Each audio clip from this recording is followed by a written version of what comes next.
Muy bien, buenas noches. Simplemente darle la bienvenida a nuestro conferenciante, a Salvador Compán, que amablemente cuando le invitamos, pues prestó a estar esta noche aquí con nosotros. Darle las gracias al miembro de las juntas oficiales, Antonio Garrido, que ha sido el promotor e impulsor y el que primero contactó con Salvador para que hoy estuviera aquí. Y muchas gracias a todos los que aquí nos acompañáis.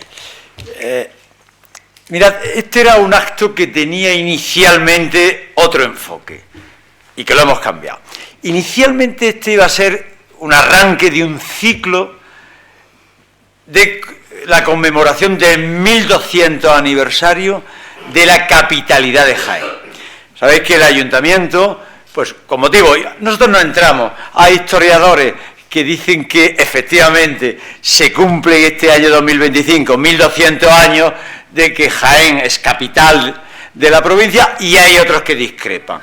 Nosotros no entramos en disquisiciones históricas ni teóricas, sino que si el ayuntamiento de nuestra ciudad organiza unas actividades valorosas, conciertos, congresos, encuentros, mesas redondas, conferencias, pues la Económica, como centro cultural de primer nivel que somos, afortunadamente, pues ahí queremos estar y ahí vamos a estar. Entonces, este iba a ser, este acto de hoy, el primer acto del ciclo dedicado al 1200 aniversario. Teníamos comprometida la asistencia del alcalde en aquel momento, esto se gesta a principios de diciembre, más o menos, de Agustín González, y teníamos comprometido también al comisario de la 1200 aniversario, que es Rafael Cámara, que nos acompaña precisamente aquí esta tarde, está aquí con nosotros. Y en principio esa era la previsión, y una intervención y una conferencia de Salvador Compán, y con eso arrancábamos. Claro, cuando nos encontramos el día 20 de diciembre con el tema de la moción de censura, lógicamente nos surgió la duda: ¿realmente será alcalde Agustín González o tendremos otro alcalde? De tener otro, ¿seguirá con el 1200 aniversario o no seguirá? ¿En la agenda del nuevo alcalde habrá hueco para que el día 30 de enero? Eran muchas incertidumbres. Ante esa incertidumbre, ¿qué hicimos? Pues decir, bueno, reconvertimos lo que iba a ser el primer acto con presencia del alcalde y del comisario del 1200 aniversario en una conferencia de Salvador Compán que ya estaba prevista. Pero sí les puedo anunciar que una vez que el nuevo ayuntamiento va a seguir, nos haya manifestado claramente el alcalde y la concejala de Cultura María Espejo que van a continuar, pues la Económica va a estar ahí acompañando al ayuntamiento, a la universidad y a todas las instituciones que van a hacer. De hecho, ya les podemos adelantar que el 18 de marzo ya tenemos comprometida una segunda actividad. Ahí ya sí le pondremos aquí el logo de 1200 aniversario. Y hemos invitado al alcalde, hemos invitado a Rafael Cámara como comisario y vamos a hacer una cosa en torno a las infraestructuras de Jaén. Seguramente tendremos al presidente de los empresarios, tendremos al arquitecto director del nuevo Plan General de Ordenación Municipal, en fin, tendremos al presidente del CES provincial. Vamos a hacer, y ya a partir de ahí, pues cada mes más o menos, una actividad en torno al 1200 aniversario. Eso es, hay algunos que me habían preguntado, pero esto no era. Bueno, pues esta era la idea, y de cualquier forma vamos a escuchar. Yo ya me callo, le voy a pasar la palabra al amigo Antonio Garrido, que haga la presentación del conferenciante y después escucharte, Salvador, que para eso hemos venido. Pues nada, muchas gracias. Antonio, cuando quieras.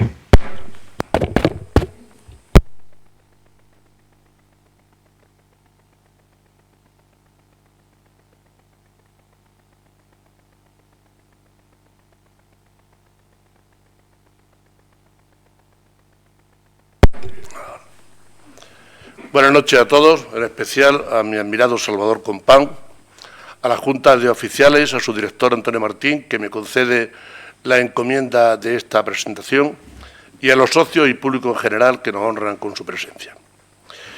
En efecto, para recibir en esta tribuna al escritor ubetense afincado en Sevilla, Salvador Compán, quiero otorgarle en mis primeras palabras la relevancia que tiene en la que creo que es su primera visita a esta institución, el faro cultural de la ciudad y de la provincia. Por tanto, me propuse desde el principio, al elaborar esta presentación, dados sus méritos, no recibirlo de larga cambiada, usando un término taurino, me acuerdo de mis amigos López Morales y José Luis Marín Güell, sino hacerlo a portagayola, con unos versos de los poetas San Juan de la Cruz, que estoy seguro que forman parte de su universo literario, desde la Úbeda íntima en la que nació y en la que Juan de Yepes se fue a cantar maitines al cielo, pero dejó en la ciudad su esencia que perdura al paso de los años y de los tiempos. Ese poema de San Juan de la Cruz, en una noche oscura, que me aprendí de memoria, como tantos otros del Santo de Fontiveros, que es una de mis grandes debilidades, estoy seguro de que unen entrañablemente a nuestro invitado de hoy, que, aunque en su calidad de profesor ha recorrido media España y parte del extranjero, enseñando, su obra es una evidente demostración de que su pueblo y su provincia han prendido fuertemente en su corazón y en su apasionada manera de escribir. De Úbeda al mundo, de lo local a lo global, pero sin apartarse del camino, sin dejar de recurrir a los referentes que tanta oscuridad levantaron en aquel adolescente que soñaba con la vocación por la palabra, al tiempo que descubría la exuberante belleza a cada paso y a la vez, porque ha sido nuestro sino en la historia, no entendía la fragilidad del desencanto que seguramente vino para quedarse, mal que nos pese y bien que nos pesa. Una suerte haber conocido y vivido la admirable atmósfera de Úbeda, la de San Juan de la Cruz, pero también de Cazabán, la de mi recordado maestro, porque fue maestro mío, Juan Pascual Guerrero, de Antonio Muñoz Molina, de Joaquín Sabina, de Jerónimo Maeso, de Ramón Molina Navarrete y un largo etcétera. Y también, por supuesto, de personajes que imprimieron carácter, sobre todo en el Renacimiento, don Francisco y don Diego de los Cobos, don Juan Vázquez de Molina, Beltrán de la Cueva, Alonso de Molina y una interminable lista de próceres. La importancia de los pueblos y de quienes contribuyeron a lo largo de la historia a darles la pátina que les concede una suerte de excelencia. Esta primera conferencia de un ciclo en el que esta Real Sociedad Económica de Amigos del País pretende abrir los ojos a la cultura y a la sociedad en general sobre este plateado Jaén que cantara Manuel Machado, el querido hermano de Antonio, busca con este inicial reclamo de la mano de la literatura, la voz y la palabra de Salvador Compán, como indica el título de la conferencia que vamos a escuchar a continuación, La Casa Sosegada, ¿acaso enfrentarnos con la ilusión y la esperanza de quienes sueñan con un futuro mejor para la ciudad en la que viven, aprovechando la sugerente oportunidad que brindan, compatibles con otras efemérides que fueron igualmente importantes como hitos hasta llegar a ser lo que somos, los 1200 años de capitalidad que en este 2025 se conmemoran por parte de nuestro ayuntamiento, extensivo a toda la ciudad y a sus habitantes. No está en nuestro ánimo, como ha dicho antes nuestro director, ni recrear la historia ni tampoco reescribirla. Lo que brindamos simplemente es colaboración, la que corresponde a esta casa con 238 años de historia, nacida bajo el sello de la Ilustración y cuyo acontecer ha corrido parejo a la vida de Jaén. Y además, muchos personajes que han sido relevantes en la ciudad en todo este tiempo estuvieron ligados a la económica y es una necesidad corresponder, más aún contribuir a hacer una capitalidad pujante, orgullo de esta maravillosa provincia. Podríamos decir que nobleza obliga. Pero no me quiero alejar de nuestro personaje Salvador Compán y su producción literaria largamente premiada. Los cuadernos de viaje, finalista del Premio Planeta en el año 2000, y obras como El Guadalquivir nos llega hasta el mar, Madrugada, Un trozo de jardín, Tras la mirada, Cuídate de los poemas de amor, Palabras insensatas que tú comprenderás, Corazón de sueño, etc. Tengo la fortuna de haber leído gran parte de su creación literaria. Me encantó, no podría decirlo de otra manera, su novela El hoy es malo, pero el mañana es mío, una bellísima historia de amor, además ambientada en la ciudad a la que tanto quiero, que es Úbeda. Aunque su principal y mejor tributo a Jaén, donde está recogido, es en las casi 300 páginas de su ensayo Jaén, la frontera insomne, del que supongo nos regalará argumentos esta noche. Pero les adelanto que es uno de los mejores, si no el mejor retrato al natural que he leído en muchos años sobre nosotros, es decir, Jaén y los jienenses. Y que, aunque abarca a todo Jaén, hace especial parada y fonda en esta ciudad de nuestros amores y también de nuestras desdichas, ¿por qué no decirlo? En este libro es donde el escritor Salvador Compán nos recuerda, entre el amor y la melancolía, que Jaén ha visto durante siglos, lo dice así tajantemente, pasar la vida. Y claro está, justifica plenamente el título, demostrando de qué modo esta tierra nuestra ha sido un territorio, aún lo es, donde las fronteras fueron incertidumbres, frágiles soldaduras para el autor. A quien no haya leído este ensayo y se considere amante de Jaén, le invito a que lo busque y lo disfrute. Fue publicado por el Instituto de Estudios Jienenses de la Diputación y mantiene plena su vigencia.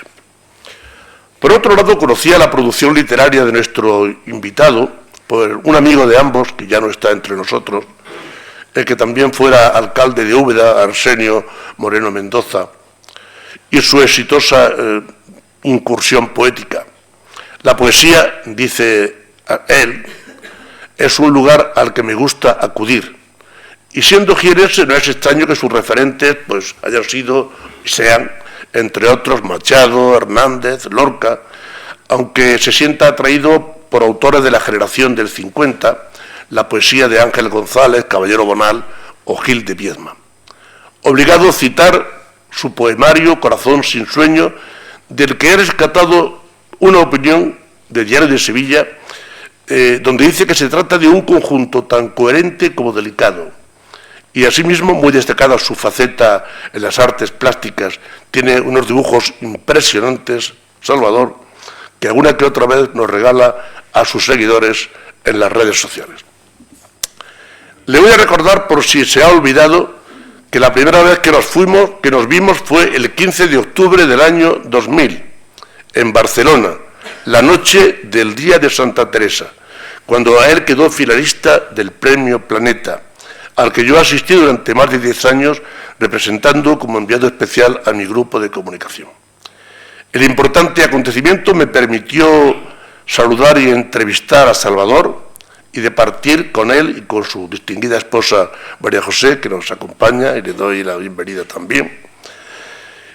Y todavía tengo vivo el recuerdo de un Salvador tan emocionado aquella noche, y me transfirió también esa responsabilidad porque me alegraba mucho conocer que la novela distinguida Cuadernos de viaje estaba ambientada en Jaén. Se sumaba a otros autores comprovincianos que ascendían al planeta, como el primero de ellos, que fue Juan José Mira, y después, ya saben que pasaron por él, Juan Eslava y su también paisano Antonio Muñoz Molina. Jaén, la frontera insomne, el libro más jienense de Salvador Compán, es una impresionante radiografía de nuestras fortalezas y nuestras debilidades. Un imprescindible análisis donde se conjugan el amor y el desamor, y donde describe admirablemente que la fisonomía de Jaén se mantiene fiel a la memoria difícil, a veces sufrida y heroica, y a veces ominosa. ¡Qué bien! Y me alegra tener la oportunidad de decírselo personalmente, porque es algo que siempre me reveló, como cuando alude con todo detalle a una visita a Jaén de Isabel II en 1862, un ejemplo entre cientos, y el gobernador de entonces, creo recordar que era un tal Hurtado, ¿no?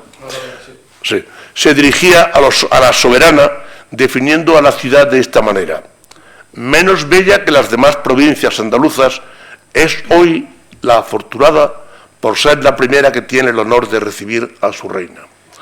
Os relata, y esto sí lo he contado en esta misma tribuna no hace mucho, en una conferencia, aquella memorable carta del prohombre de Jaén, don José del Prado y Palacio, al entonces cronista de la provincia, Alfredo Cazabán, con este texto: Jaén por ahora no puede aspirar a ser entre sus hermanas andaluzas una ciudad de primer orden en los aspectos de la vida material. Sería una locura soñar con algo que pudiera ser emulación de la vida comercial o industrial de Sevilla, de Málaga, de Córdoba. Los favores a Jaén, como la visión de algunos escritores románticos con la complicidad de muchos de los nuestros. Lo que el conferenciante llama los favores que se dan en los pasillos de tu casa, o mejor aún, lo que denomina con mucho acierto como el síndrome de Homero, es decir, estar llena de méritos y no verlo, histórica y asfixiante ceguera, viejas renuncias envueltas a veces en bella palabrería, que ha sido como una gran muralla hacia un mejor destino, aunque para nuestro orgullo se mantienen intactas muchas verdades de Jaén, que como nuestra hermosa catedral son resumen de esta ciudad, dice Salvador, expresión de belleza y de poder. Y de hecho hay una frase muy elocuente que comparto al 100% y que dice mucho de la sensibilidad del conferenciante, que nos viene muy a propósito en este preciso momento. Puede que en gran parte el futuro de Jaén se encuentre en su pasado. Repito, puede que en gran parte el futuro de Jaén se encuentre en su pasado. Por eso, el futuro se encuentra en el pasado, que nos anima a hacer de Jaén una capitalidad sin fronteras, con un desarrollo en todos los órdenes, que, como afirma Salvador Compán, de esta noche en su excelente ensayo, meta sangre en el latir de la ciudad y salga de la escena del resignado EA como un signo de rendición y de desánimo. Espero y deseo que estemos aterrizando en la hora de Jaén, y por pedir que no quede, lo que la ciudad necesita es, acaso, una especie de nuevo renacimiento para despegar y ser lo que realmente debemos ser. No podíamos tener mejor padrino para iniciar esta empresa de ayudar a que la capitalidad aproveche la grandeza de su historia para encarar su futuro, que la persona que con más brillantez y capacidad analítica ha buscado en nuestras entrañas para ayudarnos a conocernos y entendernos. La casa sosegada, es decir, serena, tranquila, que nos invita con carácter urgente a pasar de la vehemencia al sosiego, porque cualquier proyecto de futuro sólido requiere a la vez de compromiso, decisión y templanza. El futuro nunca se improvisa. Lo diré otra vez con los versos de San Juan de la Cruz, ahora en su cántico espiritual. Descubre tu presencia y máteme tu vista y hermosura. Mira que la dolencia de amor no se cura, sino con la presencia y la figura. Para nosotros, sin duda, para todos los que estamos aquí, la palabra Jaén es una palabra muy hermosa. Espero y deseo, creo que compartido por esta institución tan jaenera en la que nos encontramos, que el nombre y la capitalidad de Jaén empiecen en este año de gracia de 2025 a levantar el vuelo camino del esplendor. Está en manos de los políticos, pensamos muchas veces, pero las sociedades dinámicas no pueden ni deben abdicar de su responsabilidad. Jaén, siempre Jaén. La ciudad sosegada que nos presenta aquí y ahora Salvador Compán. Bienvenido a tu casa.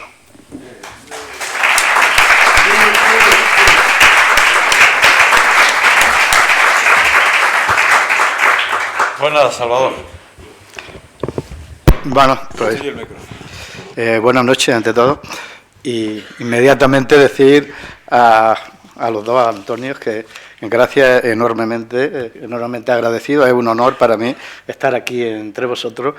Y, bueno, si no es iniciar el ciclo de conferencias de esa capitalidad tan conflictiva, por lo menos tener la excusa de hablar con vosotros y compartir un rato, ¿no? Hablando de, digamos, de lo nuestro, ¿no? En este caso lo nuestro no son los intereses de bolsillo, ¿no? Sino intereses emotivos y sentimentales de la ciudad. Me pidieron los dos Antonio Martín, Antonio Garrido, que hablase sobre todo de este libro que Antonio Garrido acaba de mencionar y elogiar de una manera quizás desmesurada. Te lo agradezco enormemente, Antonio, quizás, pero no soy merecedor de tanto elogio, ¿no? Y me voy a centrar efectivamente en Jaén, la frontera insomne, que es mi único ensayo. No he escrito otro ensayo, yo soy novelista esencialmente, poeta ocasional, y tengo un solo libro de poesía y lo demás son novelas y un libro de relatos, ¿no? Entonces vamos con Jaén, la frontera insomne, que es un libro que pretende mirar sobre qué somos los jienenses y sobre todo parte, porque el libro en realidad lo escribí para dar respuesta a una realidad que yo observaba y que todos nosotros hemos observado a nuestro alrededor, ¿no? Cada vez menos, es verdad, pero ahí está. Y esa especie de baja estima o de minusvalorar lo propio. Me refiero a esa especie, no sé si llamarlo complejo, pero en todo caso tendencia. Es como inventar una culpa. Es la culpa de la escasez, ¿no? Es la culpa de esto siempre es esquinado, ¿no? Esto es siempre un rincón, esto tal. Pero como el que denuncia esa culpa quedaría a salvo, ¿no? La virtud del emisario, ¿no? La virtud del que señala, la virtud del oráculo, ¿no? Que está por encima de la melé, que decía Machado, ¿no? Está por encima de lo que realmente está criticando. Pero el hecho es que sí existía y a mí me inquietaba, ¿no? Porque enseguida lo relacionaba con un problema de capacidad de visión, simplemente, ¿no? Esa capacidad de visión lo digo metafóricamente, en realidad capacidad crítica, ¿no? O conciencia cultural y crítica, en definitiva. Hay que tener sentido mínimo de aproximarse a la objetividad y a la realidad, y eso lo da la cultura y lo da sobre todo la intención neutra de aproximarte, ¿no? La mala intención siempre da resultados bastardos, ¿no? Siempre escora la realidad a la cual tú pretende aproximarte. Bueno, el hecho es que lo llamé síndrome de Homero porque Homero era un poeta ciego, que quizás es mentira, ¿no? Porque quizás Homero nunca existió posiblemente, ¿no? Fueron muchos poetas, ¿no? Los que escribieron la Odisea. Pero bueno, nosotros desgraciadamente o afortunadamente actuamos en muchos casos por mitos y por convenciones, y Homero era un poeta ciego que quizás nunca vio las caras del público cuando oía a los Aedas recitar sus versos. Quizá tampoco vio nunca sus manuscritos, quizá nunca Homero tuvo conciencia de su grandeza. Y por eso llamé síndrome de Homero a esta especie de estrabismo, a esta especie de visquera o de miopía para mirar la realidad jienense, siempre escorándola negativamente, ¿no? Siempre resbalando hacia el cielo y no resbalando hacia el cielo. Y escribí ese libro para responder a esto. El primer dato histórico, rastreando libros, luego encontré muchos, que no voy a abrumar esta noche con ellos, pero sí es uno que citaba Antonio Garrido, y con este arranca el libro, y quisiera empezar un poco la charla de hoy. Una visita que hace Isabel II a Jaén. Y entonces es muy curioso porque demuestra muchas cosas, ¿no? Demuestra sobre todo una gana de ser, una gana de existir, una gana de ser visible. Lo mejor de Jaén, como un Jaén portátil, se va Sierra Morena, se va a Despeñaperro, al paraje de las Correderas, donde se han talado los árboles, se ha explanado 2 kilómetros, se ha hecho una inmensa explanada y se han cubierto de pabellones de lona muy lujosos, los de los reyes, ¿no? Con 2 alcobas, con vestíbulos llenos de tapices de tibores, de sedas bordadas de oro, etcétera, llenos de pajes de armas, de reyes de armas, y van a recibir a la reina. La reina llega y va a recibir una especie de sinédoque de lo mejor de la provincia, ¿no? De una parte por el todo. Va a recibirlo el gobernador civil, que Hurtado, es el poeta Hurtado del cual hablabas tú ahora mismo. Va el obispo y parte del cabildo catedral, en fin, va la jerarquía, va el gobernador, pero va el comandante militar, va los caballeros de las órdenes militares también, y luego la alta burguesía, la aristocracia de toda la provincia. Es una especie de séquito de honor como una alfombra humana, que le pone Jaén a la reina en Despeñaperro. Está previsto que se quede, porque hay una alcoba, le han puesto incluso un costurero a la reina en la parte de su cuarto, por si quiere coser y tal, ¿no? El resultado es que la reina come y va a estar un par de horas y sigue el viaje. Y queda esa especie de polvo polvo de tristeza, ¿no? Ese polvo de frustración, cuando tanto para tan poco, ¿no? Fueron pocas horas y en esas pocas horas comen, y antes de comer se le entrega la llave de oro de la ciudad, se le entrega un traje de andaluz para el príncipe, que será Alfonso XII luego, y lo que nos interesa, Hurtado da un discurso. Hurtado era poeta floral, ¿no? Era poeta florido, poeta sentimental, y era de juegos florales, quiero decir, ¿no? Y aficionado y gobernador. Y entonces le dice a la reina, como palabra de bienvenida, le dice literalmente: señora, Antonio la citaba hace un momento, la provincia de Jaén felicita a sus majestades reales por su dichoso arribo al límite de su territorio. Menos bella que las demás provincias andaluzas, es hoy la más afortunada por ser la primera que tiene el honor de saludar a la reina. Entonces, de pronto salta el latigazo, ¿no? La menos bella de todas las provincias andaluzas. De lo que habla Hurtado cuando dice la menos bella de todas, se podría totalmente volver del revés y con acierto esa frase, la más bella de todas las provincias andaluzas, desde mi punto de vista, y creo que tiende a la objetividad, es la más bella como provincia. Está cuajada de verdor, hay ciudades de unas monumentales, ¿no? De una concisión geométrica que es la que da el Renacimiento. Esa geometría se ha trasladado incluso a los plantíos, a los olivares, ¿no? A esa humanización del paisaje y de las ciudades que dan un resultado de un paisaje muy armónico, el de Jaén, pero también muy abrupto. En todo caso, siempre toda la provincia es conmovedor, ¿no? Hoy la provincia tiene tanto que como 23 poblaciones que hoy han sido declaradas bien de interés cultural. Y si lo medimos con parámetros de hoy, pues Hurtado estaba hablando de una provincia que tiene 4 parques naturales, es decir, 4 parajes excepcional, de una naturaleza excepcional. Bueno, esa es nuestra provincia, yo no quiero insistir sobre eso, pero dice la menos bella de todo. Y ahí es donde hay justamente un retrato en negro psicológico del síndrome de Homero. Luego lo he encontrado en muchos libros, no voy a cansar, pero solo por citar otro ejemplo libresco, un inglés que se llama Huslet, que visita España, y lo que yo he recogido es la parte, el episodio en el cual está en Úbeda. Y de pronto no sabía nada de Úbeda, se queda deslumbrado, ¿no? De pronto está arrebatado por una ciudad inesperada, de belleza inesperada. Y entra en una taberna, se encuentra, dice, a un maestro falangista y le dice qué hermosura, qué ciudad, ¿no? Y el maestro le dice: Pero ¿qué disparate? ¿Qué está diciendo? ¿Qué hace usted aquí? Le dice el maestro a Husserl.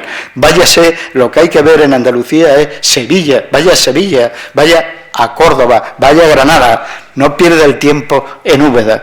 Husserl insiste que él no ha visto nada comparable de tan recóndito y tan bello en su vida, y lo disparate, váyase a Córdoba, váyase a Granada, váyase a Sevilla.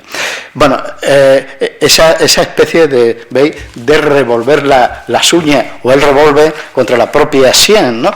En caso ya límite, ese es el síndrome de Homero.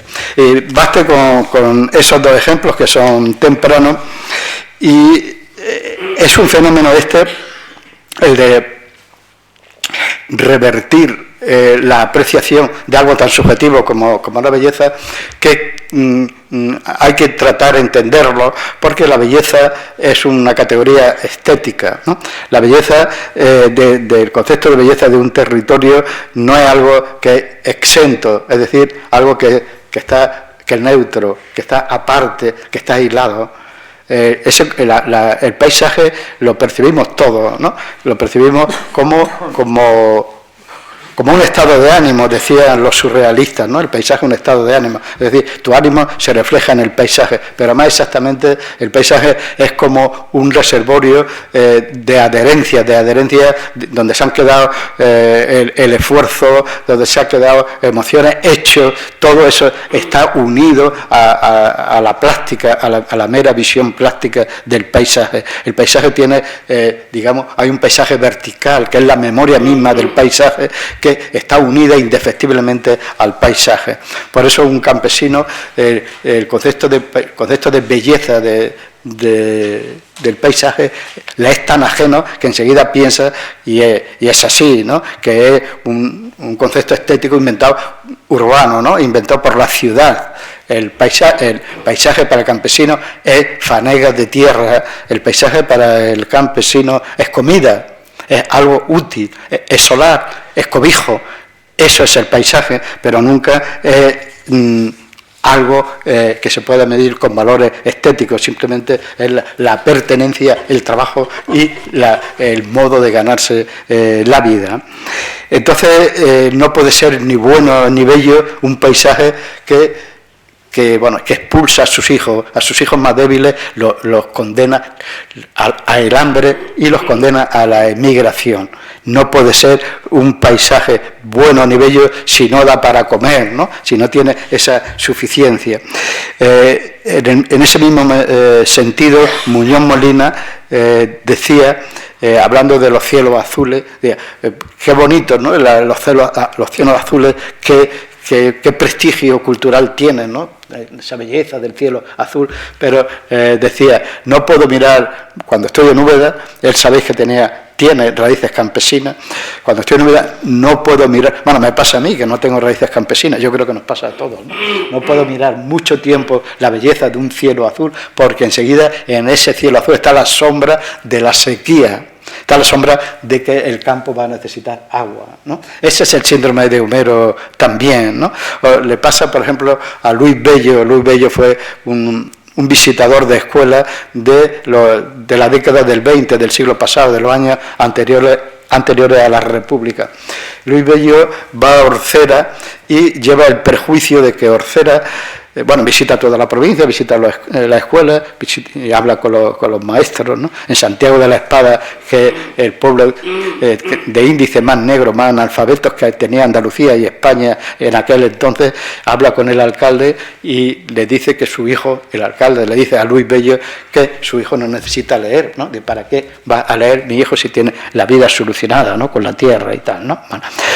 Y cuando va a Orcera lleva en la cabeza los índices tan bajos de alfabetización que tiene Orcera, y de pronto entra en el paraje del pueblo y se queda sorprendido porque le parece muy hermoso, le parece muy bello, y él mismo hace la reflexión, estaba marcado por el prejuicio de que un pueblo tan analfabeto no podía ser bello. Es la misma idea siempre, es la misma idea que la belleza no es exenta, por eso el poeta Hurtado estaba trasladándole a la reina un estado de cosas común, ¿no? Común a nuestros paisanos, ¿no? Una tierra fea porque no da de comer, si lo resumo mucho, ¿no? Sin embargo, la pobreza y el aislamiento de Jaén y el analfabetismo histórico, estoy hablando en términos históricos, claro, que han influido en nuestro pasado de una manera muy, muy determinante, son tres males endémicos, pero cuando se habla de pobreza habría que corregir inmediatamente, porque estamos hablando de un territorio fértil, una tierra espléndida para el cultivo, una tierra que nunca, jamás, en términos de mínima justicia social, debió de haber dado hambre y emigración, jamás. Porque en sí mismo la tierra era el sustento más que suficiente para los habitantes y lo sigue siendo. Entonces, si ese territorio fecundo que no dio de comer a muchos jienenses, hubo emigraciones, voy a hablar un poco, en el siglo XVII muy fuertes y todo está en la memoria porque es mucho más reciente, en los años 60, ¿no? Los años 60, el reguero de jienenses que salieron a la diáspora, sobre todo, bueno, País Vasco, Cataluña, Madrid, muchos, ¿no? Entonces, el historiador Rodrigo Molina resume lo que acabo de decir en estos términos. Está hablando del siglo XVI y dice: época de esplendor, caracterizada por un prodigioso auge de población, como consecuencia de la estable y excedentaria producción agrícola, ganadera, maderera e industrial, fruto de la fertilidad de sus tierras y del trabajo de sus habitantes. Y inmediatamente después arranca, dice el profesor Rodríguez Molina, arranca una segunda época que se caracteriza por la marcada decadencia que se inicia a comienzos del siglo XVII.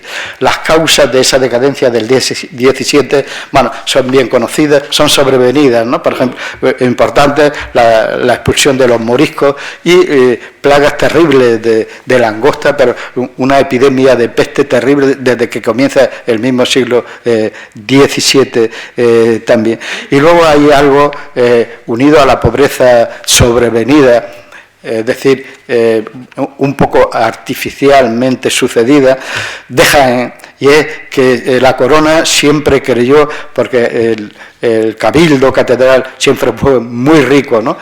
La misma catedral es un icono, entre otras muchas cosas, pero solo me voy a referir a eso, es un icono inmenso de riqueza, ¿no? ¿Cómo es posible esa obra, ¿no? Es que tú la ves hoy. ¿Cuánto? A mí me lo decía mi padre, bueno, no importa, no voy a entrar ahí. En sí mismo un icono de riqueza, pero las rentas mismas del cabildo siempre fueron muy altas, ¿no? Fueron de los primeros obispados de España y entonces la de la milicia en paralelo también fueron muy altas para Jaén, que tuvo que soportar eso. Pero aparte de eso está la causa estructural, ¿no? de un reparto después de la Reconquista en que la tierra queda en manos de la nobleza y el clero, ¿no? Como en toda la repoblación que se hizo, y en manos sobre todo que son de gente que no va a ocuparse de la tierra, que no va a sentir tampoco la responsabilidad de que la tierra tiene que dar de comer a sus convecinos. Rodrigo Molina lo dice esto con una frase contundente: simplemente una concentración de tierra en un reducido grupo de poderosos altamente absentistas. Desde los primeros años de la centuria, pues va a empezar. Quizás históricamente es cuando se gesta el síndrome de Homero, porque hay una caída en picado desde la riqueza del siglo XVI al siglo XVII. Se le va a ver un poco de cerca la cara a la miseria, y por citar algo, una parte del todo nada más, son reflexiones y todo esto viene de la descripción, lo que voy a decir ahora, de la descripción del historiador Corona Tejada de Jaén del siglo XVII. Por ejemplo, habla de la gran despoblación que se produce en el XVII en Jaén y llega a decir que barrios como la Fuente de Don Diego quedan abandonados. En 1674, un caballero 24 del Cabildo Municipal lee este texto. Pues de más de 12.000 vecinos que tenía, está hablando de Jaén, claro, pues de más de 12.000 vecinos que tenía, 4.000 por haberse ido a vivir, quedan solo 4.000 por haberse ido a vivir a la ciudad de Granada o a otra parte. Y esta es la situación real, pero luego hay algo que va unido a la pobreza y que acentúa la pobreza. Si la pobreza es un cerrojo, ¿no? y el aislamiento es un cerrojo, hay otro que es el de la incultura y el pensamiento técnico y científico nunca desarrollado, ¿no? El hecho es que somos hijos de la contrarreforma y solo yo creo que últimamente, desde la transición, hemos dejado de ser hijos de la contrarreforma. Lo digo en este sentido. La contrarreforma supuso, con el Concilio de Trento, el dominio de los teólogos españoles en el concilio y, sobre todo, por las circunstancias de esa especie de movimiento tectónico de Europa que se da en la mitad del siglo XVI, sobre todo con Lutero, con Calvino, con los países protestantes, ¿no? Y el catolicismo, por otro lado, pues supone que va a haber como dos Europas, y una Europa que se apega y se erige en espada de Roma, en defensa de Roma, y que se embarcará por Roma, por el catolicismo, por la ortodoxia católica, pues en guerras interminables en el siglo XVII, guerras perdidas de antemano, como todas se perdieron, me refiero sobre todo a lo de los Países Bajos, ¿no? Perdidas de antemano, ¿no? Porque era, bueno, no quiero entrar demasiado en juicios de valor, y no voy a entrar en juicios de valor. El hecho es que supone también la contrarreforma la prohibición que hace Felipe II de que los estudiantes universitarios españoles salgan a estudiar al extranjero, y otra prohibición mucho más larga y mucho más duradera, y es la de la censura. La censura según la cual solo puede publicarse libros técnicos y científicos que sean compatibles con la ortodoxia católica, ¿no? Con la escolástica, sobre todo. La escolástica es lo que la enseñanza universitaria o la confraternización entre la ciencia y el catolicismo. Todo tiene que pasar por el filtro de la escolástica, o no pasa, o no entra, o no se publica. Eso, en definitiva, quiere decir que todos los libros técnicos y científicos que parten de la experiencia sensible, del positivismo, de la realidad, de la experiencia de la realidad, sí, en su especulación, en su avance de la ideología, desde ese punto de partida, en algún momento chocan con la ortodoxia, serán prohibidos. O sea, eso supone una rémora inmensa, ¿no? Países que van a leer desde el principio, que van a tener el prestigio de la lectura. La Biblia será la gran ventana para la lectura de los pueblos de la Reforma, de los pueblos del norte de Europa, mientras que la contrarreforma, España, tendrá que conformarse con un pueblo mayoritariamente analfabeto, al cual se le enseña por imágenes, por esculturas y por cuadros, ¿no? Es decir, la lectura costará mucho más, incluso estará tan desprestigiada que Cervantes puede escribir El entremés de los alcaldes de Daganzo, donde el aspirante a alcalde, que se llama Burguillo, cuando le preguntan, lo están examinando para ser alcalde, tú sabes leer, dice, a fe mía que no, pero soy cristiano viejo, ¿no? No necesita a fe suya en absoluto leer, pero es cristiano viejo, esos son sus poderes, ¿no? Y por eso será alcalde. Bueno, pues estamos en esa situación, entonces una cultura sentimental, ¿no? Un país ágrafo, poco letrado y una cultura sentimental. Hasta tal punto que se da cuando en La Peste, en el siglo XVII, se da un personaje con mucho prestigio en Jaén, porque por otra parte era un erudito y se hizo cargo de la peste, de dirigir la defensa contra la peste, y con medidas algunas acertadas como el aislamiento de la ciudad inmediato y de las otras ciudades, se le puso el cerrojazo y tiene algunos textos sobre literatura acertados también, pero en cuanto a ciencia, pues era un contrarreformista en cuanto a ciencia, o sea, y es como en el Lazarillo, la necesidad es madre de los inventos, decía el Lazarillo. Cuando no se sabe hay que inventar para salir del paso como sea, ¿no?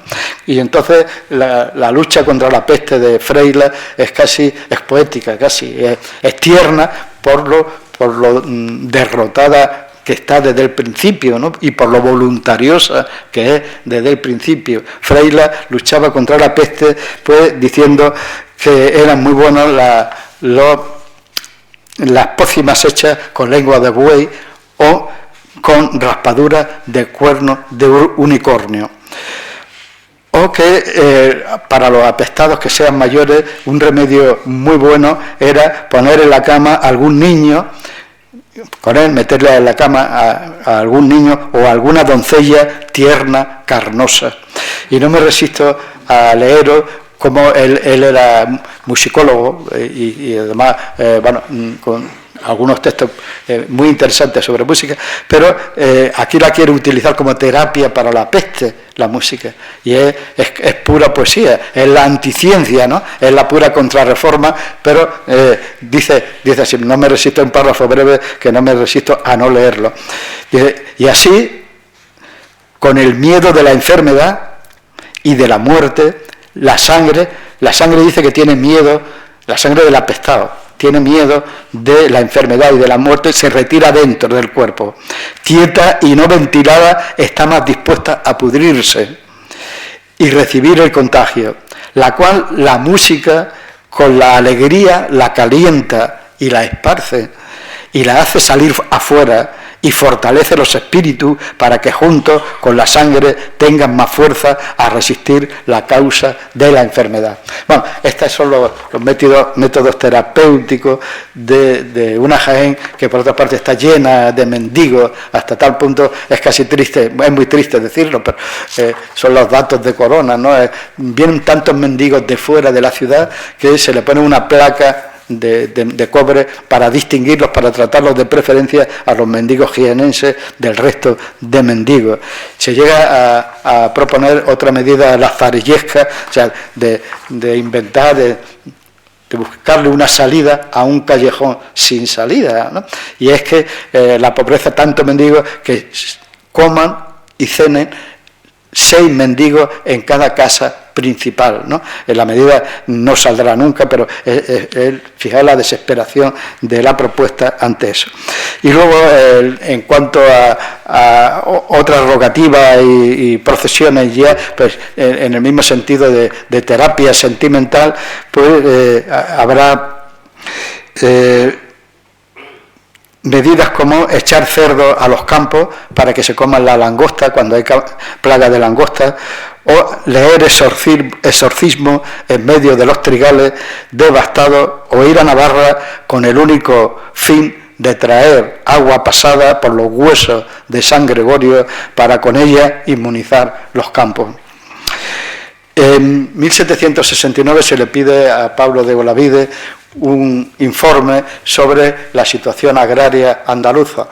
Ya era superintendente de las nuevas poblaciones, era intendente de Sevilla, alcalde de Sevilla, digamos, y ya tenía experiencia. Pablo de Olavide ya había intentado pues una hermosa utopía, que es pues crear desde el huevo, crear desde el inicio una nueva sociedad agrícola. Esa nueva sociedad agrícola son lo que se llamó las nuevas poblaciones, de lo que se llamaba también el desierto de Sierra Morena.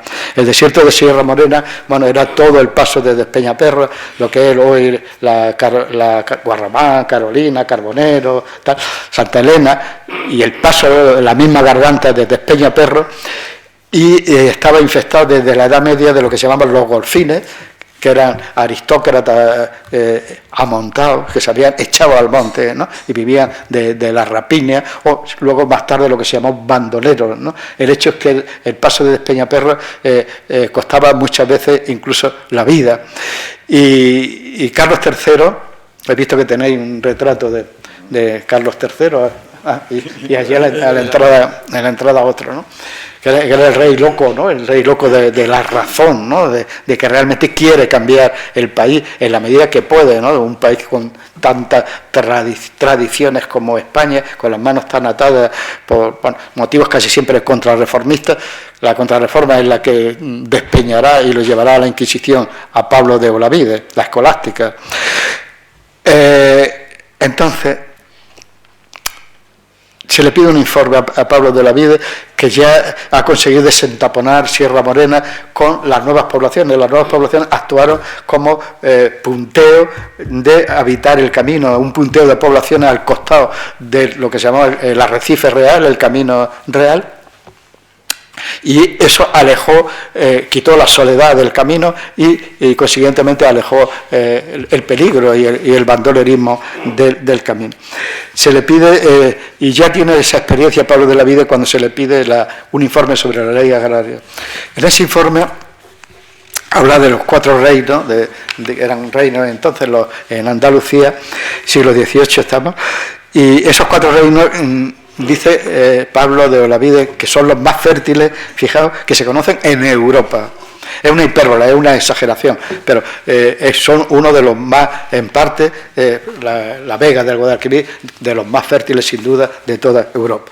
Son de los más fértiles que se conocen en toda Europa, pero están en gran parte incultos y desiertos, no cultivados y desiertos, y 3/4 partes son de esas, dice, tierras incultas, montañosas y únicamente dedicadas al pasto. Y luego habla de cómo se trabaja la tierra y quién posee la tierra. No quién posee, sino más bien cómo se trabaja. Y dice que hay 4 grupos de trabajadores en el siglo XVIII. Están los propietarios, que tienen grandes cantidad de terreno, pero que tienen un gran desinterés también por la tierra. Entonces lo que le hacen es arrendarla.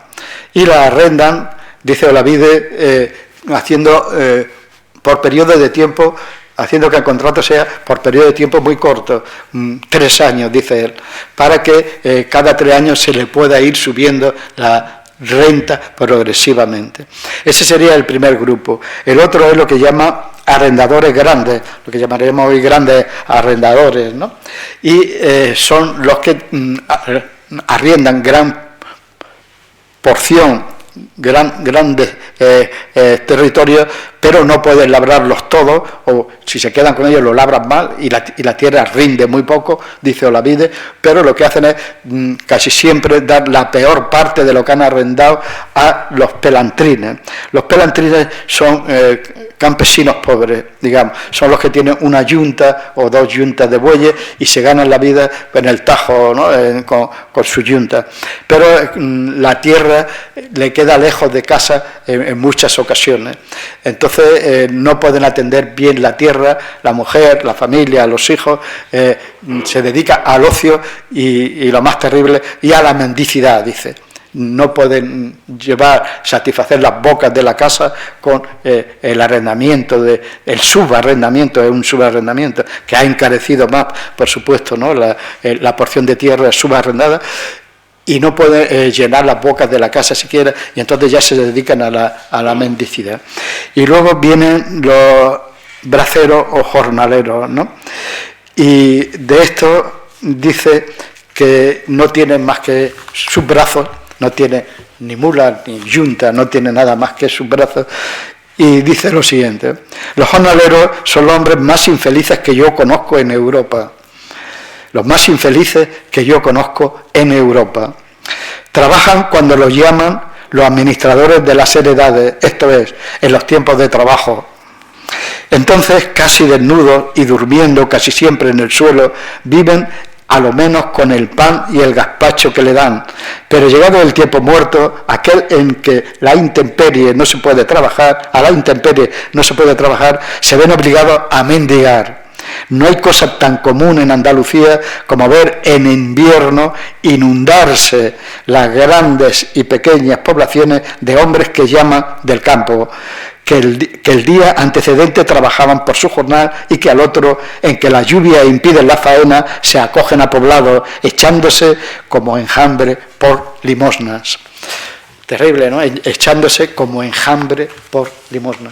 Bueno, es la situación, estamos en el siglo XVIII, hay una visión mucho más amable del siglo XVIII, que es la de Antonio Pons. Antonio Pons es un viajero que hace un viaje de España por encargo de Carlos III y le interesa sobre todo hacer una relación de los bienes que han dejado los jesuitas tras la expulsión, pero le interesa sobre todo el arte y las ciudades, ¿no? Y entra en Jaén, Jaén se queda absolutamente impresionado con la catedral, ¿no? A todo el mundo impresiona la catedral. Luego vendrán los viajeros románticos en el siglo XIX y siempre, como Pons, valorarán estas cosas que os voy a decir de Jaén. Primero, el paraje. Ese paraje, dice Ford, me parece Richard Ford el que lo dice. Richard Ford es el padre de todos los viajeros románticos, que escribió el libro rojo, del cual bebieron los demás viajeros. Y muchos sin viajar, simplemente copiaban el libro de Ford y escribían su propio libro de viaje. Bueno, pues Richard Ford habla de como una concha blanca, Jaén, enroscándose en Jabalcuz. Ese paraje es el que destacan todos ellos, ¿no? Que a todos nosotros, a mí mismo siempre me impresiona cuando vengo de lejos, ¿no? Es como un paisaje didáctico, como de libro escolar, ¿no? Donde se ven los poderes muy claros de la ciudad, ¿no? La nobleza, el castillo y el clero, la iglesia, ¿no? Y todo el resto de la ciudad a los pies, ¿no? A la sombra de esos dos grandes ejes de poder, ¿no? Pero en sentido estético es la belleza de ese paraje, el agua. Antonio Pons queda asombrado con la fuente de la Magdalena, dice, brota de la ciudad, es lo primero que la asombra, y el agua va de la ciudad al campo, en vez de venir del campo a la ciudad. Viene de la fuente de la Magdalena y dice, y sale gruesa como el cuerpo de un buey.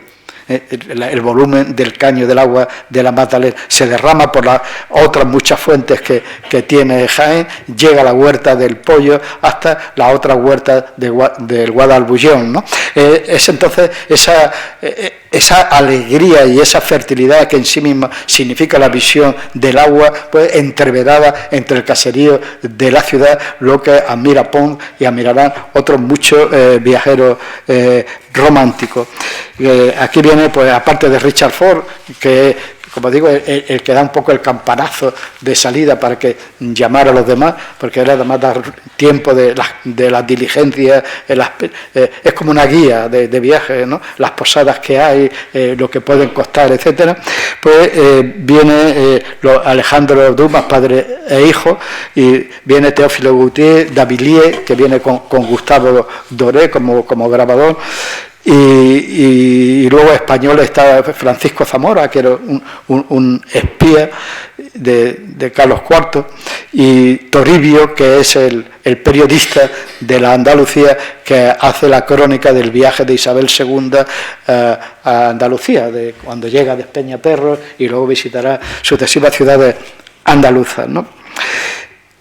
El aislamiento y la guerra entonces serían las causas, aparte de la pobreza y la incultura, de las causas de este poco desarrollo de Jaén, que va a producir el síndrome de Homero y va a confundir todos los valores de apreciación, ¿no? Se va a confundir la belleza, como vengo comentando, que es un valor neutro, en definitiva, con valores económicos y sociales.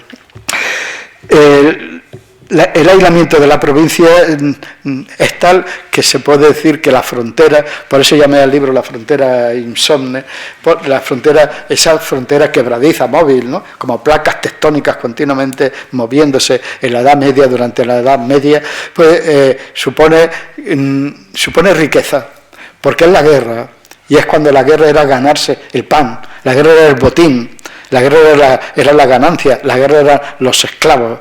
Entonces, mientras que hay guerras en Jaén, hay riqueza y hay caminos. Los caminos sí llegan a esas fronteras móviles de la guerra. Después surgirá un aislamiento casi brusco. Y por eso tierra de castillos, sabéis que Jaén el territorio que por densidad tiene más castillos entre toda Europa. Bueno, castillos, los ópidas, iberos, pero también los castillejos, las torres vigías, todos esos edificios militares se aunan para constituir eso, un territorio de mayor densidad de construcciones militares de toda Europa. Y luego las batallas que Jacinto Higuera, bueno, con muy buen acierto, ¿no? Jaén es la fuente de la batalla, Jaén es la ciudad y la tierra de las batallas, ¿no? Pero desgraciadamente muchas veces poniendo la casa y los pasillos de la casa por intereses ajenos, ¿no? Poniendo la mesa y pagando los platos rotos, ¿no? En muchas ocasiones.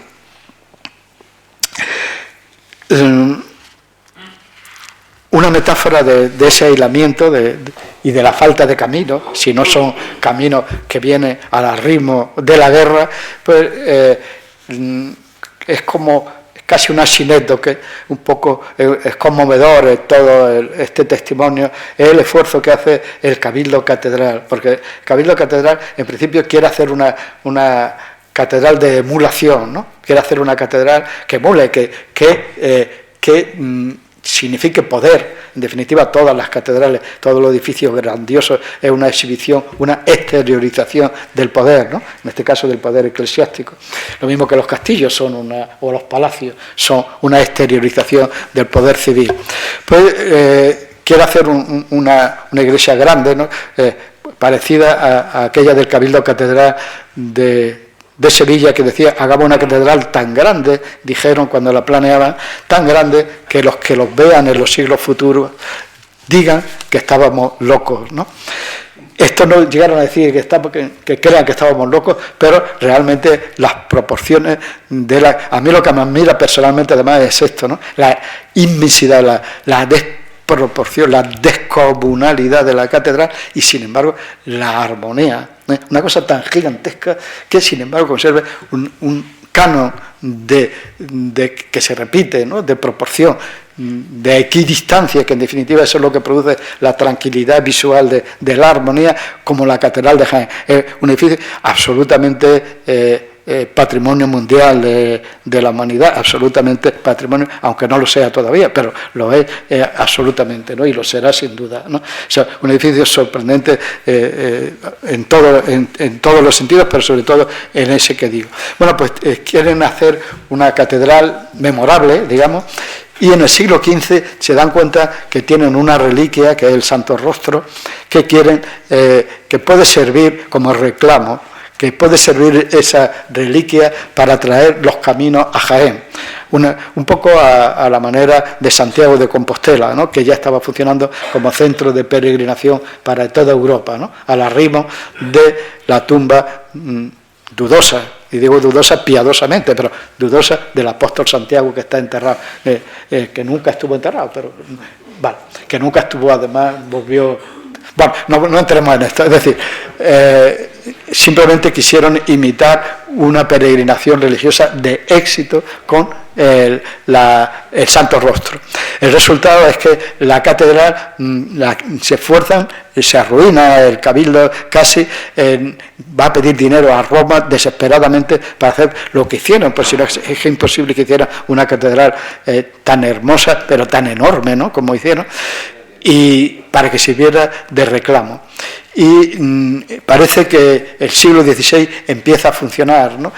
Se pone un obelisco en Despeñaperro que decía, bueno, aquí está decía exactamente, debajo de la cara esculpida de Cristo, decía, soy el verdadero retrato de la santa imagen de Dios que hay en Jaén.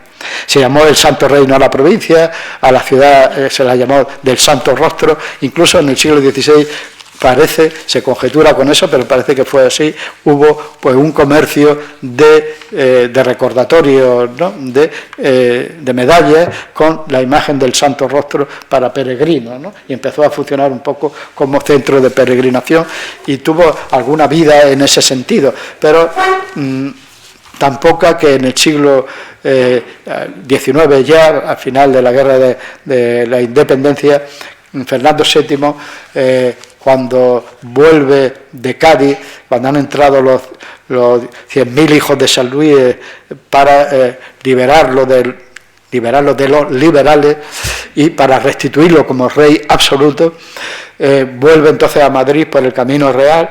Está en Andújar y en Andújar avisa al Cabildo que quiere ver el Santo Rostro para dar las gracias porque ha vuelto a su poder absoluto y tal, pero que no tiene tiempo de acercarse a Jaén. Entonces se produce esa paradoja inmensa, ¿no? de un centro de peregrinación que no viene el peregrino al centro de peregrinación, sino que la reliquia, el centro de peregrinación, por decirlo así, va al peregrino. Es lo que pasará con Alfonso, y por la noche, de una manera oculta, porque el obispo sabe, y todo el cabildo, los señores principales, van como en una comitiva, pues clandestina, casi por la noche, van a la Carolina, que era donde estaba ya Alfonso VII, a llevarle en una carroza el Santo Rostro, ¿no? O sea, esa peregrinación al revés, bueno, nos enseña, yo creo, el fracaso desesperado que en este caso hizo el Cabildo porque los caminos llegaran a Jaén.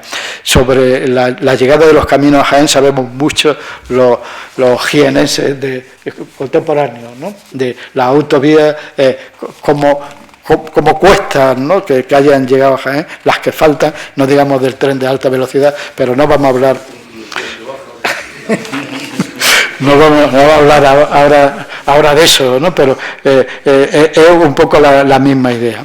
Quisiera ahora hablar de alguien que conoce realmente el valor del aislamiento, lo siente en sus carnes, de vivir, y el otro aislamiento más definitivo, porque es vivir desarmado, no tener armas para salir de ese aislamiento que es el aislamiento de la cultura, es la soledad y la impotencia que otorga o que con la que machaca la cultura, con la que castiga la incultura, el analfabetismo. El analfabetismo es un triple cerrojo sobre cada persona, ¿no? Es la impotencia, es estar desarmado para poder tener capacidad crítica, para poder aspirar a un mínimo de libertad, poder aspirar, poder elegir, porque no se conoce, si no se conoce es imposible elegir, ¿no? En fin, eso lo siente Machado, era profesor, como sabéis, y va a Baeza en una circunstancia muy trágica, en realidad no llega a Baeza, sino lo que hace es huir de Soria, donde se le acaba de morir Isabel Leonor Izquierdo, su mujer. Y entonces vive en un aislamiento absoluto, vive el síndrome de Homero a su manera, Antonio Machado, porque entonces de pronto se da cuenta que no siente la cercanía sentimental con Andalucía, se da cuenta que sus afinidades sentimentales están en Castilla, y todo en Baeza le remite a Leonor, en definitiva, al cementerio del Alto Espino, que es el cementerio donde está enterrada, ella decía, donde está enterrada Leonor. El Guadalquivir lo remite a El Duero y toda Andalucía lo remite a Castilla, y él se da cuenta y siente una especie de responsabilidad de que se le han escapado los sentimientos de pertenencia. Y hay varios poemas, ¿no? Pero llega a decir, bueno, voy caminando por los caminos blancos, los caminos de Machado eran siempre caminos del campo, de polvo blanco, voy por los caminos blancos, solo, cansado, viejo, sintiéndome extranjero en los campos de mi tierra, extranjero en los campos de mi tierra. Y dice, cantar quisiera aquí en Andalucía, pero no puedo, porque la memoria que tengo de Andalucía no es memoria viva, no es memoria emotiva, no es memoria sentimental, son jirones del recuerdo. Es decir, se le ha roto el nexo sentimental con Andalucía y siente esa especie de responsabilidad. Bueno, esa soledad profunda, ¿no?, de Machado, de no estar, de haber perdido un poco la identidad, porque el síndrome de Homero es una enajenación, ¿no? El síndrome de Homero, en definitiva, es tener y no saber que se tiene, ser y no saber lo que eres, no ver lo que realmente tienes, valer y no ver lo que realmente vale. Es decir, es una enajenación, es un extrañamiento, es un ser otro, no eres tú, tú eres otro, ¿no? Porque no sabes verte a ti y a tu entorno, ¿no? En definitiva, ese es el síndrome de Homero y es lo que siente Machado en Baeza. Y siente también el peso inmenso de la injusticia social. Pero primero habla del aislamiento de Baeza, el aislamiento físico. A Baeza la llama, es verdad, la llama Salamanca andaluza, la llama en una ocasión, pero la llama con la sinétoque muralla vieja. Reduce todo el pueblo a esa parte, muralla vieja, ¿no?, con esas connotaciones de decrepitud, de acabamiento, ¿no?, ya no digo de incomunicación, ¿no?, sino de casi agonía, ¿no?, muralla vieja, o la llama mi rincón moruno o páramo espiritual. Y escribe en una carta a Unamuno, le dice: en Soria fundamos un periódico. Aquí no se puede hacer nada, lo digo con tristeza porque al fin son de mi familia. Los de Baeza al fin son de mi familia y aquí tiene el alma absolutamente impermeable. En Baeza, que llaman Salamanca andaluza, tiene instituto, un seminario, una escuela de arte, varios colegios de segunda enseñanza y apenas sabe leer un 30% de la población. No hay más que una librería donde se venden tarjetas postales, devocionarios, periódicos clericales y pornográficos. Es la comarca más rica de Jaén y la ciudad está poblada de mendigos y de señoritos arruinados en la ruleta. Una población encanallada por la iglesia y completamente huera. Por lo demás, el hombre del campo trabaja y sufre resignado o emigra en condiciones lamentables que equivalen al suicidio. En esta tierra, una de las más fértiles de España, el hombre del campo trabaja y sufre resignado o emigra en condiciones lamentables que equivalen al suicidio. En fin, y luego se subleva contra lo que es el coraje ético de la injusticia, es lo que saca a Machado de su ensimismamiento, lo hace salir de esa nostalgia en carne viva que tiene de Leonor, de la nostalgia de Soria, de una especie de zombie que de pronto resucita por coraje ético.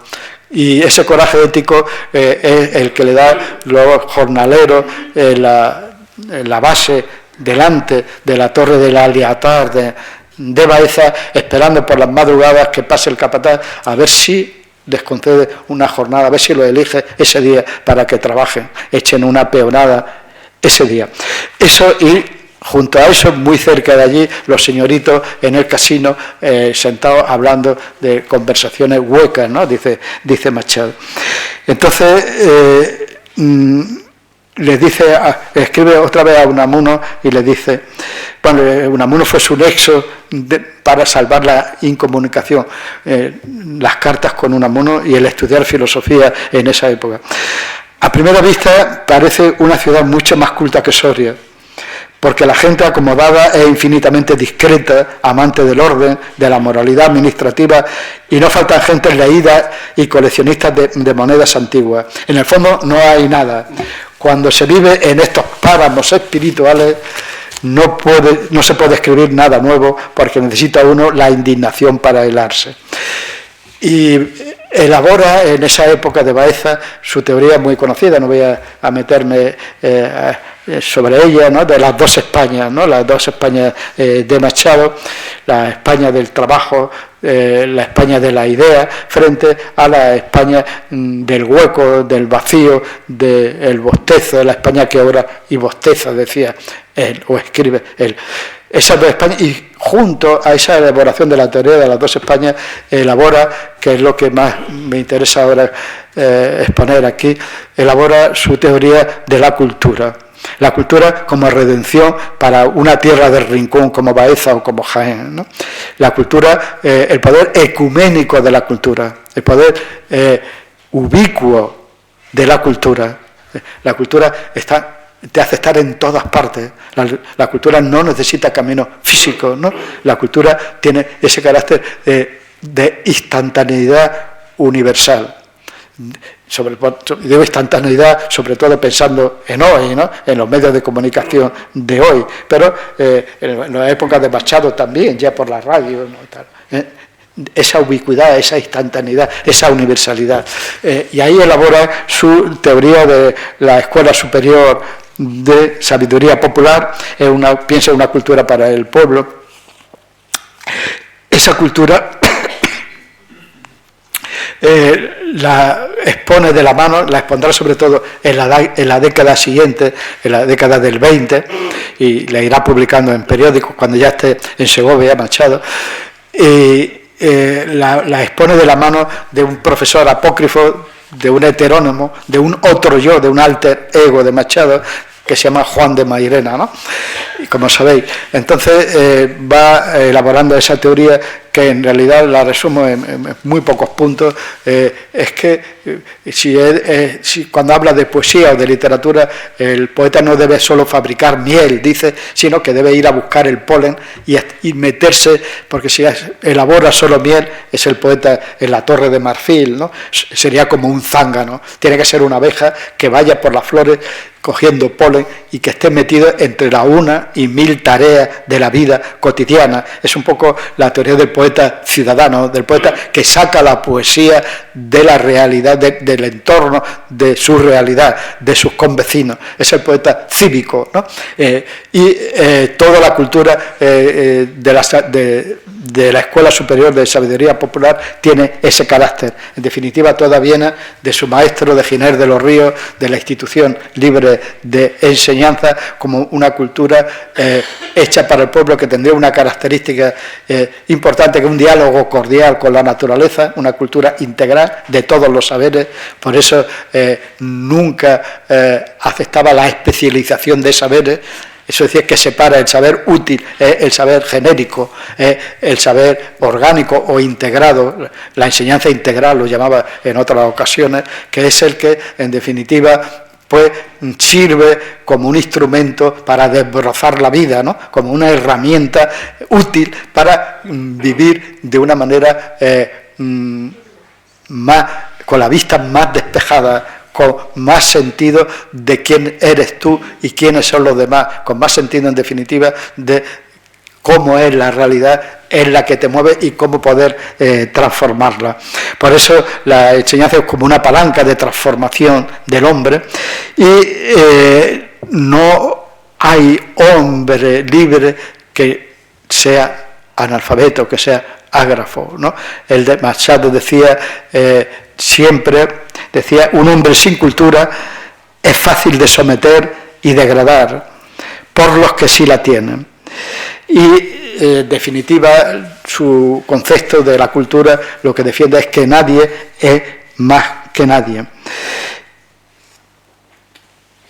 Por otra parte, esa cultura te individualiza, no solo te da capacidad crítica, sino que te convierte dentro de la colectividad en un individuo que conserva su perímetro, ¿no?, que conserva su capacidad crítica, su individualidad, porque la palabra masa era una palabra que siempre criticó Giner de los Ríos o Cosío, los profesores de la Institución Libre de Enseñanza, y Machado también. La masa es algo amorfo que anula y que enajena al individuo y lo absorbe. Por eso decía Machado, lo decía Juan de Mairena, que es lo mismo, decía, no concibo a la masa siempre hablo de suma de individuos. Suma de individuos es algo que podría parecerse a la masa sin serlo, es decir, la colectividad, pero una colectividad de personas, de individuos libres y críticos.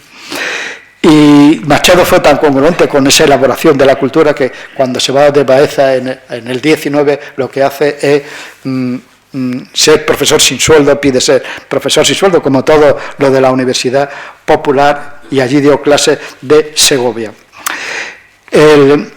Permitidme que retome de nuevo el síndrome de Homero, porque bueno, vamos a ir acabando para no cansar ya mucho más.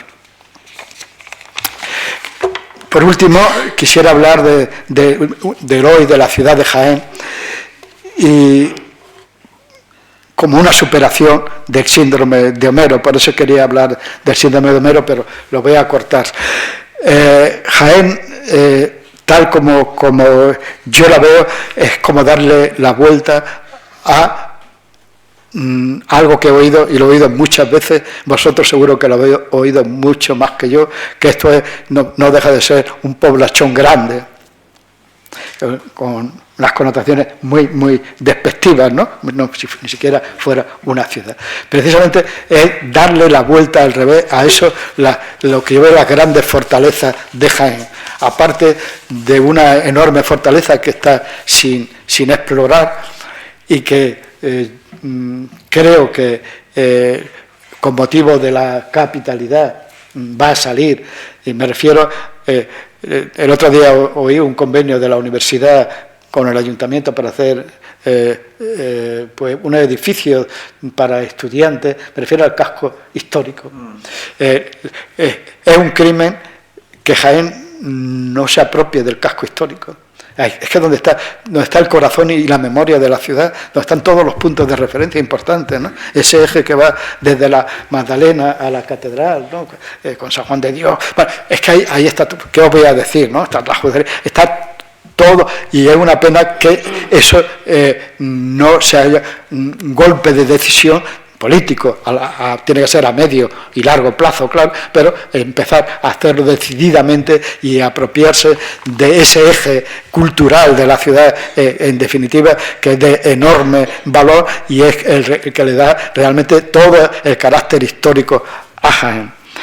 Pero obviando factores económicos que indican una atonía económica, obviando también lo que hay pendiente en cuanto a vías de comunicación, los parámetros que remiten a la calidad de vida en Jaén hablan de una ciudad mesurada, de cara amable y con estándares razonables de habitabilidad.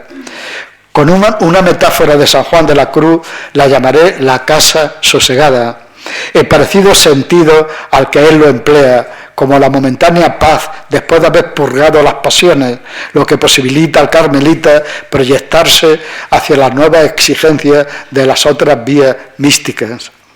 Es quizá esto lo que se debería conmemorar en la capitalidad, lo bien que ha sobrevivido a la asechanza del tiempo, con la celebración de la ciudad a sí misma, a esa paradoja de la ciudad cumplida y sosegada, pero al mismo tiempo, y por fortuna, inconclusa. Deberíamos celebrar a la propia ciudad acurrucada en medio de la naturaleza, con un paraje cóncavo de gran belleza que con los relieves emergidos de la catedral y el castillo parece que aún están saliendo del fondo de la historia. La ciudad no polucionada por el tráfico, donde tienen protagonismo museos y monumentos, alejada del urbanismo andalucista de tramoya y libre en gran parte de los aglomerados de cemento, de aquellos depredadores de las comisiones y de la desplanificación urbanística. La ciudad de los 15 minutos, de servicios y lenguaje próximo, que sigue actuando como un reservorio de naturaleza y de personas, gentes hechas al trabajo y a la templanza, que ponen un trasfondo constante de bonomía. La ciudad de las fuentes, bella y vertical, tan hecha a la medida de las personas que se mide con el pie humano y se protege con el inmenso cinturón verde de las encinas y quejigos de Jabalcuz y esa larga ondulación de olivares que la abre hacia el sur y hacia Levante.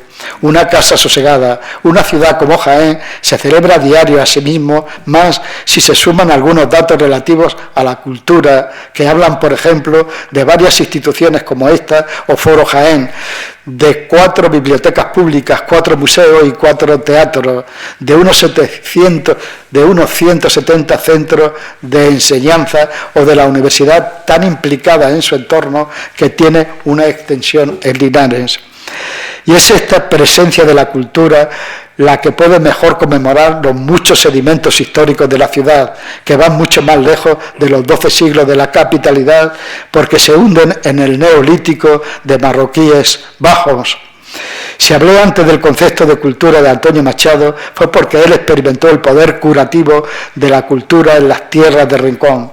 Su concepción viva de la cultura, generada por el pueblo y esparcida en su mismo seno, tiene vigencia y la virtud de universalizar la sentimentalidad del pensamiento.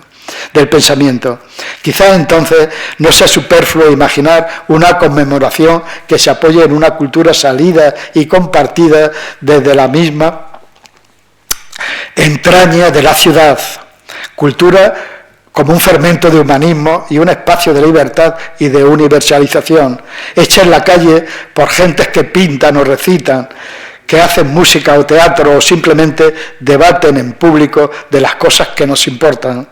Con poco costo y mucha vida, la ciudad podría seguir abriendo caminos a diario empeñada en establecer aquel diálogo cordial con el tiempo que nos proponían Machado y Juan de Mairena. Hermosa celebración sería esta de protagonista colectivo, desarrollando la historia de aliento civilizador de la cultura, de ese poder ecuménico que tiene la cultura para redimirnos de tantos siglos de alimento, incluso de estos 12 siglos de soledad. Muchas gracias.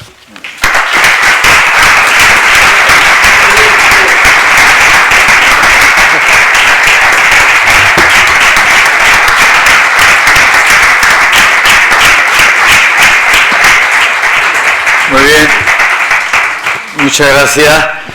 Ya solo nos queda darle enhorabuena al presentador por esa documentada presentación y bella que ha hecho y desde luego al protagonista de la noche, a Salvador, muchas gracias por estar aquí de nuevo y por ese adentrarnos en el Jaén que tanto queremos y que tanto nos duele. Muchas gracias. Gracias. Gracias. Buenas noches.